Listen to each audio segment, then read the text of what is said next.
behind the scenes with future country rock blues kings and queens. Discover them first with Palm Mash TV. Palm Mash TV.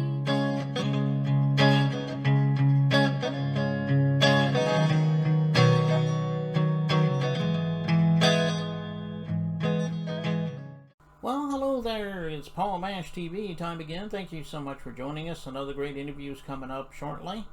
But if you haven't yet, click that subscribe button, the bell button below you there, and you're always going to be notified of any new episodes coming your way. And leave a comment on the comment section below. We'd love to hear from you. And if you pay attention to the description part on this interview as well as the closing credits, you'll see contact info, so I hope you will stay tuned for that. From Brantford, Ontario, Canada today, we have Casey Armstrong, another awesome artist. I think you're going to agree, and we're going to get to that in a second. But first, there's another quick word from the Caden Gordon Show, so don't go away. We'll be right back right after this. It is Caden from the Caden Gordon Show, today's best country mix. Check out my show at thecadengordonshow.com.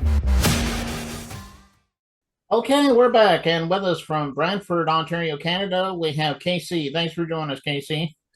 How you doing tonight, Paul? Oh, I'm doing all right. How about yourself? Well, it's not as warm up here as it probably is where you are. It's a little cool, but we still went for a swim, so I'm feeling nice and relaxed now. Ready to have a good interview with you, hopefully. Well, I'm sure you will. Well, how did you get started on doing all this? I mean, I'm sure ever since you were a child, maybe you wanted to be an artist. Maybe you fell into it much later. I mean, everyone has their own story. Go ahead and tell us in your own words, Casey. Okay, well, my story is starting in 1964, watching the Beatles on the Ed Sullivan Show. And there was nothing before the Beatles on the Ed Sullivan Show. The only thing that was even remotely close was Elvis Presley. But this just hit me where I lived, and I was just floored when I saw that. And I thought, that's what I want to do. By 14, I was actually played an opening gig for at the local arena for one of the recording artists here in Canada. And by 17, we were doing more opening gigs and touring in the bars.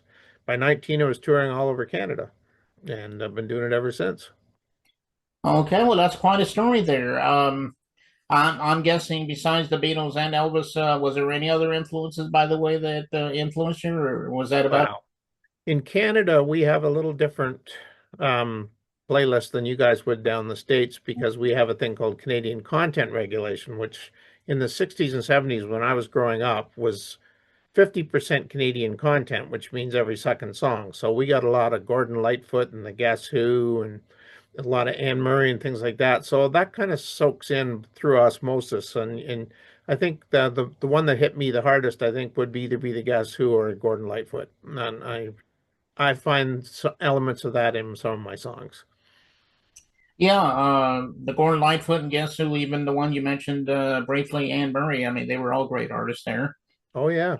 And we had a ton of them when we were growing up. And there was a lot of other ones too. No, I added a lot of saxophone and horns in my stuff because I loved the Guess Who, Blood, Sweat, and Tears, Lighthouse, all these bands growing up that were all horn bands. The Doobie Brothers, Steely Dan. So there's elements of a lot of that in there as well. Yeah, the Doobie Brothers, especially them, you know, they were good as well. Oh, we were right on the Doobies. We loved them. I saw them about 5 years ago. They're still kicking. They're still good. And that was the year they turned 70, the two frontmen. Right, yeah. Yeah, and they still delivered. What a great show. Okay. Well, why don't you tell a little bit about how we can learn more about you? I mean, I guess you have an official web address. Are you on streaming and social media? Tell everybody about that so they know how to contact you. Okay, well, let's do it through my, the easiest way is through my web address, and it's really easy to remember, www.caseyarmstrong444.com. Okay, and that links me to all the social media. You go right down to the bottom of the main page, and that'll tell you what I'm up to every day, and I update that almost daily. But the other thing, Google, and just hit Casey Armstrong, and I come up, or Casey Armstrong Brantford. Really make sure that's all. There's about 7 or 8 pages on Google quite often, depending on when it is. Now, right now, there's a lot of pages because we just put out about 6 new magazine articles this past week. We were in Roots Music Canada, Find Your Sounds. Eric Alper did a blog on us. We were in Cashbox, Canadian Beats, and Record World International so far. Okay. Yeah, so it's going to come up if you Google. Okay. Yeah. Well, everybody do that. I mean, I know he would love you if you contacted him there, and he would love to hear from you. And Certainly would. I got a YouTube channel too, Paul, with 13 songs on it. Going to be 14 very shortly, and that's doing pretty well. I've hit about 12,000 views, so there's some good videos on there. You're going to play one of them later, but there's more. yeah, that's what I was going to say. And you check out those music. I know you would love that. And Sure would. I guess the song we're about to play is called "I Don't Care." It sounds self-explanatory, but tell us a little story about this song. We'd love to hear it. Well, it's self-explanatory. it's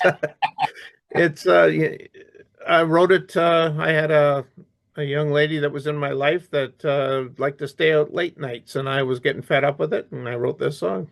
Simple as that. Okay. Well, it is a great song, and you guys are going to love it. We'll get to that in a second. But Casey, thank you so much for being on the show today. Come back anytime you want to plug something new. Maybe we'll have you back on again sometime. Okay. Take care, Paul. Okay, and here it is. "I Don't Care" by Casey, and it begins right now.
the same.